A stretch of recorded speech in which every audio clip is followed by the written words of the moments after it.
So here at the Muscle Car and Corvette Nationals, it is not nothing but stock original cars. There's a handful of modified cars here, and two of the most outstanding examples are a pair of Camaros brought out by Mark Stielow, and Will Handzel's here because you've been kind of Stielow's kind of right-hand man for a while. Well, we've been friends for about 15 years and definitely have a lot of fun. And one of the things that adds to the fun is we do magazine stories together. But we wrote a book based on a car that he built about 10 years ago called the Mule, and that car's here today with this car, which is the Red Devil. And that's kind of the son of the Mule. And so we've got about 1,300 photos in here. This is really the result of a series of stories we did for Popular Hot Rodding years ago. And we shot it thinking we would do a book, and it only took us about 9 years to get the book done. So we did a couple cars in between, but it's really a neat book because it really talks about how Mark goes about building a car. And we really felt like there was a story there in the sense that he really thinks about it from an enthusiast perspective.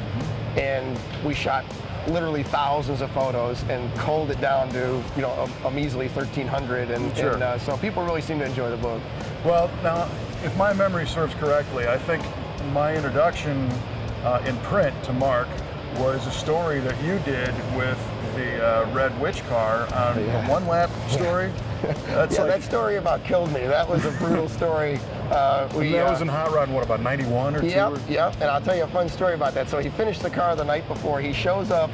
We met, I was at Trepaniers, and we met just south of Troy Trepaniers. Troy dropped me off, and Mark had him and Chuck Mallett's brother, Lance Mallett, in the car with him. Lance had painted it, and they get out of the car, and Troy looks at me and goes, "Those guys look terrible. I mean, they hadn't slept in like 3 weeks. And this is Troy, who knows how to go without sleep." Right. And he's like, "You're going to ride with those?" And I walk up, and Mark hands me the keys. He goes, "Okay, we're going to sleep. We're going to Elkhart Lake." And they literally climb in the car. Before I got my luggage climbed in, they were both out cold. Nice. And I get in the car, and we drive that car to Elkhart Lake. We slept, I think in 3 days, I slept 3 hours. We went into a hotel in Kansas City, walked in, laid down. 20 minutes later, the alarm went off. We took a shower and walked back out. I literally couldn't believe it. I was like, this is awful. Well, but this kind of proves that you've been through the thick and thin with Stielow.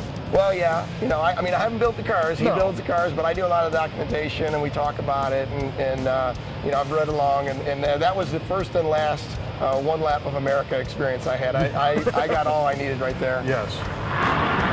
Well, so one of the questions that people seem to have about Mark's cars is these cars are built to such a high level of engineering that people are always wondering, is it really just built by a guy, or who's behind these things? What's the deal? No, it's one of those great Americana stories. He's got a 2.5 car garage in his backyard, and he's built all these cars back there. I mean, he doesn't paint them there, and he doesn't do a lot of the sheet metal work. He farms that out, but all the Detroit Speed install stuff you see, and all the little widgets that he cuts up. He's got a mill and a lathe, and he sits there and cuts on those things. And this is about a guy who dedicates his time to it. I mean, he comes home, changes, walks out the back door, and goes into his shop, and that's what he loves to do. And the result is these. And he also can drive. I mean, that's the other thing I think people might miss is this guy's very quick behind the wheel. Yeah. So after you put together the book profiling the Mule car, what do you think is the most fascinating thing about the car? I mean, it's not just as I say, not just a twin turbo '69 Camaro. Yes, I mean, it was one of the first cars to make 1,000 horse, to the crank. No, I mean, the amazing thing was that it was really he did this rear suspension, which really was a precursor to what you see in Detroit Speed. I mean, Mark was mini tubbing Camaros before people really knew what that was, to make them look like a stock wheel well, but adding a bunch of width to it. And so it was all the things he did to the rear suspension. Because you got to remember, up until that point, everybody had a leaf suspension rear deal on a Camaro, and you were limited on tire. You were limited on really the traction that you could put down. I mean, this is the Red Devil has 680 horsepower to the tire. Yeah, You'd ridiculous. never be able to manage that kind of power with a leaf spring car. Doesn't matter how big your traction bars were. That's right. And that was the big thing. And then just everything he does about integration. Probably a hidden thing that people don't think about a lot is he is crazy about mass. I mean, he is always. I mean, he'll take a bolt, and if there's 3, 4 threads hanging off it, he'll cut it so there's a thread and a half hanging off of that thing. That's it. And then his saying is always, worry about ounces and the pounds will come. And that makes a difference. That's true. Interesting. So it's cool to see both those cars here. I understand that the Red Devil and the Mule have never been together in a show. That's right. That's right. It's kind of cool because you can walk back and forth, and you know the Mule was really introduced in '01. You know, in this car, the Red Devil's about 2 years old, so you know it's basically an 8 or 9 year span. And to look at the difference in what is available today, because you know just the Detroit Speed product, all the other products that are available today that bolt on these cars, I mean it's just amazing. I mean the Mule was basically hand built. Everything about it was hand built, and the Red Devil's got a complete Detroit Speed's front and rear suspension under it, mini tubs, you know, subframe connectors, all those things, and a lot of off-the-shelf product. Who'd have thought that the Mule actually was a mule? It actually turned out to be a research project. And we talked about the Mule, he and I, for about 2 years before he built it. So I mean, you know, he was talking to multiple people about what he wanted to do with it and everything. It really had been something that was in mind, and you know, he thinks really hard about the names that he puts on a car. I mean, it really is, you know, the Red Devil is called that because GM had a Corvette development car that was a very powerful twin turbo. They called it the Blue Devil, and that car, you know, never made it to production. But his thought was, this is basically the son of that, so that's where Red Devil came from. Yep, cool. And how did it go with authoring the book? I mean, you guys, you know, don't necessarily live next door to each other. We actually live about a mile from each other, so but we live pretty close. But the biggest thing is that we worked together so long that you know the hardest part was culling the photos down. That was the hardest part. I mean, we literally went from like 3,000 to 2,500, and I'm like, yeah, there's no way. And we actually thought about just putting them up on his website, or I mean, you know, there was a million options, and so just to get down to a manageable size, and it was kind of fun. We actually forgot a lot of stuff we shot.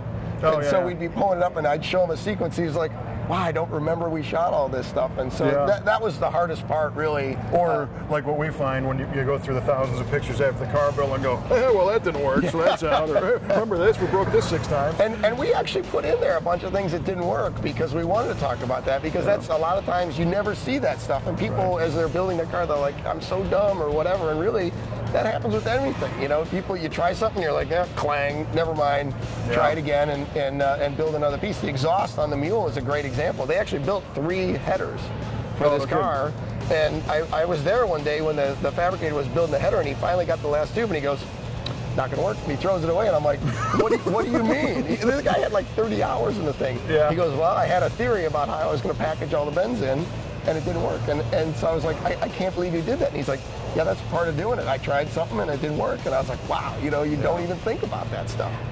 Well, the book looks great. Where is this thing going to be available? It's available today at Skog and Dickey's, so sdparts.com. You can go there and buy it today, and it's going to be available in a couple of places here in a couple of months, but that's definitely the play to get it right now. So my recommendation is, if you're interested in this book, if you're interested in pro touring cars, if you like cool engineering, if you like Camaros, you want to buy a couple of these, because you're going to read one to death. It's all going to be curled up and dog-eared and greasy and everything else, and you want to still have a nice copy. You might have to get 3 because your best friend's going to take one too.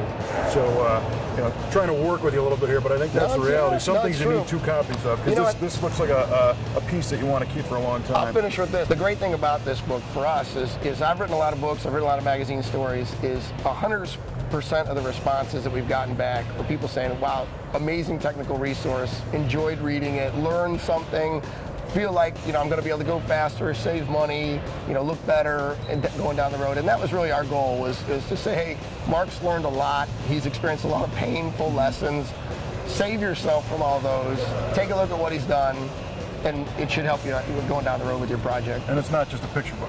It's definitely not a picture book. It's very technically oriented, but it's pleasurable because you can look at it and see what we did, you know, shot by shot by shot. Very cool. Well, congratulations on getting it done so quickly. Yeah, we set a new record there. Thanks, Kevin. That's right. I look forward to reading it. Appreciate it.